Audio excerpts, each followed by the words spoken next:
sports and art. This is what we're doing today. I was commissioned to do two different portraits of Robert Linney, and this is going to be the process of the first one out of the two. So let's go ahead and get started.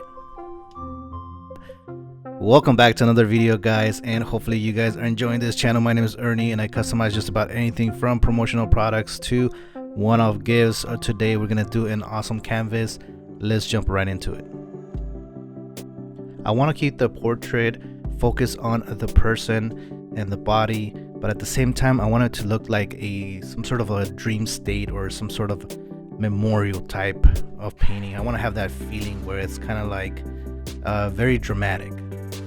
For that reason, we're going to use gray as our base and try to keep everything kind of grayed out with a little hint of color. I'm using the acrylic that I have on hand and mixing a little bit of airbrush paint, which is the black, just to tone it down to that mid-gray that I like. I want a nice base to start off with, so I'm rolling on 2 coats of this gray, just using a regular roller, and I'm trying to use a brush kind of in between after I roll it on. This way I have not too much texture on it. I want it to be nice and smooth.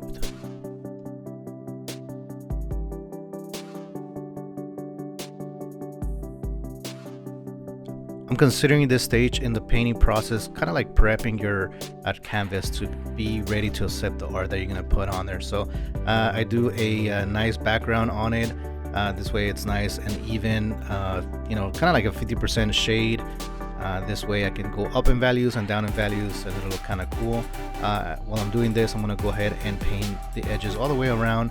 I like to have a nice painted edge. This way it gives it another dimension.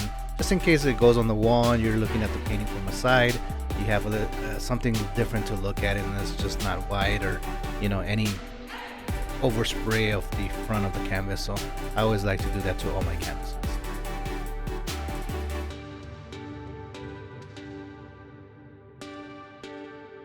This piece was commissioned by USA Masters Boxing. It's a 35 and older amateur boxing type of media or a club.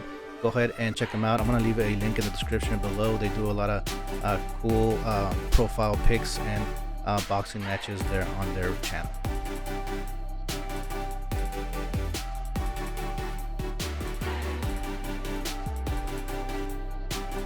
We're going to go ahead and get some basic outlines down.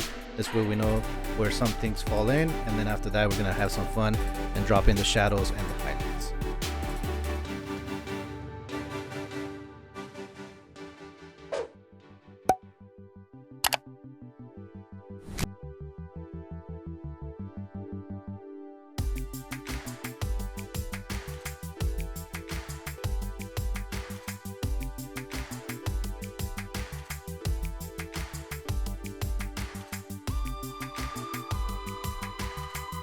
You know, stepping back and looking at the majority of the pieces that I've done, it's kind of cool to see kind of an overall view of what's happening with the people that are getting pieces from any artist.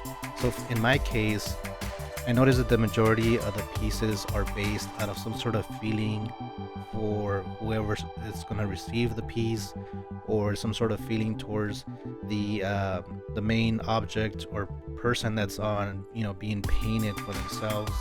And I'm pretty much just being utilized to create some sort of memorial or some sort of a painting for either an uncle or, you know, niece's graffiti shirt or canvas that they're going to be putting on their wall. It's like they're expressing love through my painting, which is kind of crazy to think about. I'm being invited to participate in someone's relationship in a way. It's kind of weird to think about it, but you know, that's the way I kind of see it. You know, the majority of the people, like I say, buy for other people, and they just happen to like my work, which is greatly appreciated. And it feels, I'm pretty honored to be able to be part of someone else's life or that relationship. Even though I don't know them personally, I know that the person that's buying it is gonna appreciate it and like it, and as well that gift. And just, you know, I'm not there, but I'm sure the majority of the people that receive it are very enthusiastic and very happy.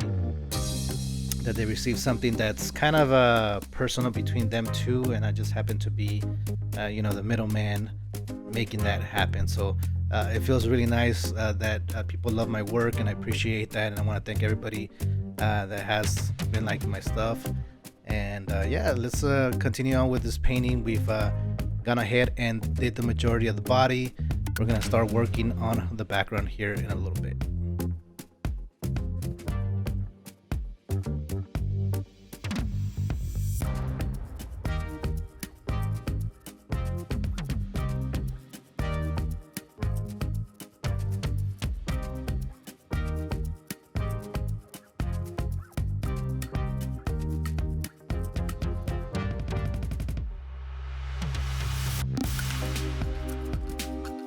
It is kind of hard to see, but I sprayed the overall body with a little bit of a metallic gold. It's very rough or kind of hard to see unless you hit it with a certain light. And we're gonna go ahead and make the gloves stand out even more by applying more gold as well. But right now we're gonna protect the foreground and actually the top portion of the body, because we're gonna be working on the gloves.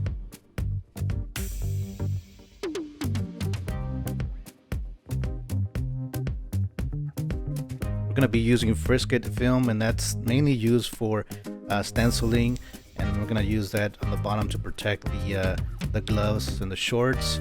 We're going to cut that out, but on the top we're going to use regular vinyl transfer tape. It's good enough to mask.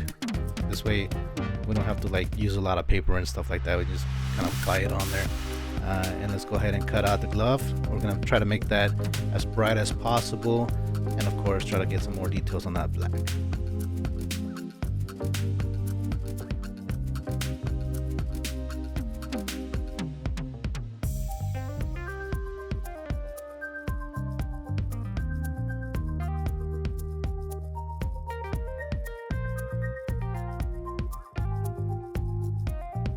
So I've been watching a lot of YouTube channels of other artists and art galleries and stuff like that. And one thing that I always question is, what makes a good artist? Is it the style? Is it the process of painting? Is it just, I don't know what makes a good artist, but for me, I think a good artist is someone that can translate either a feeling or some sort of emotion.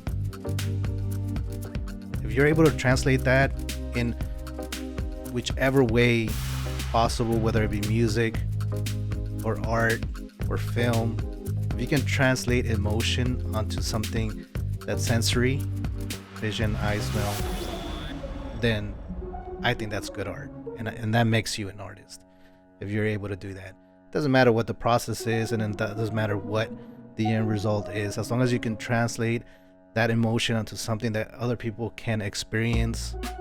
I think that's a good artist.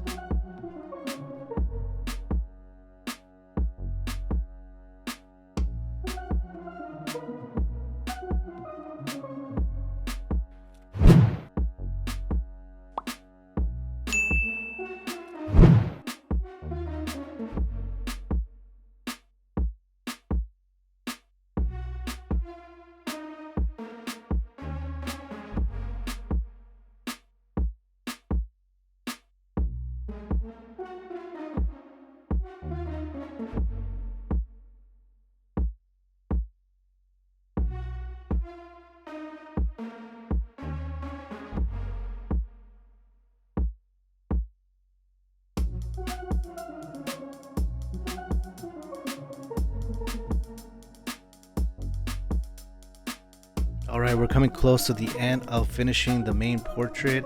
After that, we're gonna jump on the back and work on that kind of dream state, I don't know, kind of like a foggy memory type of a background.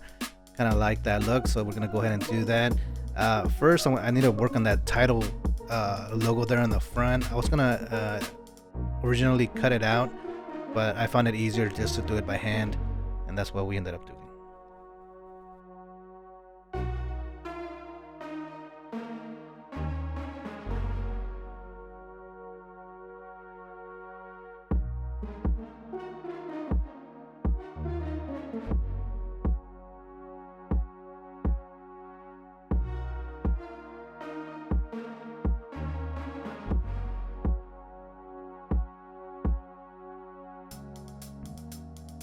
The cool thing about airbrushing and acrylic paints is that they dry fairly quickly. You are laying down very thin layer of paint, so it dries fairly quickly and you're able to move and paint quicker.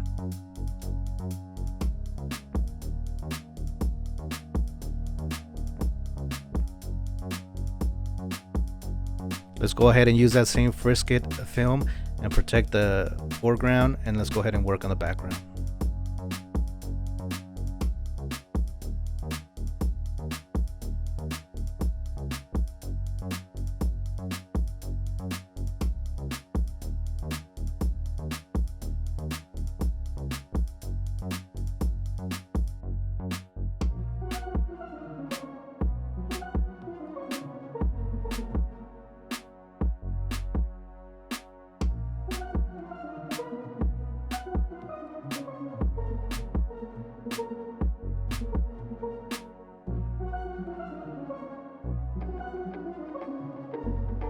I want to make sure he stands out against the background, so I'm not going to make or put too much detail in the background and try to make it loose and blurry if I can.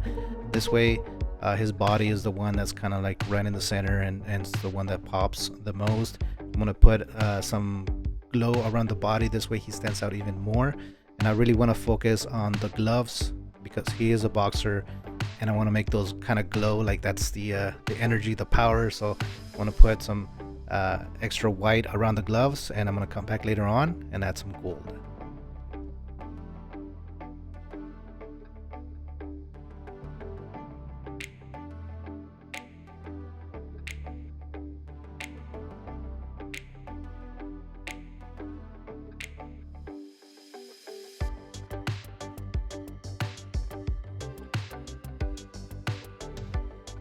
All right, we're pretty much done. Let's go ahead and remove the film and see what the entire thing looks like.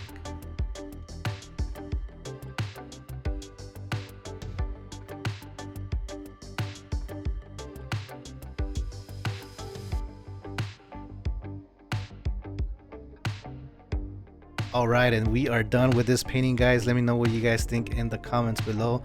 All we gotta do is just sign this particular piece, and I'm gonna apply some clear acrylic gloss. This way the blacks look really black and everything stands out even more. So I'm gonna do that off camera, and let's go ahead and take a look at the final results.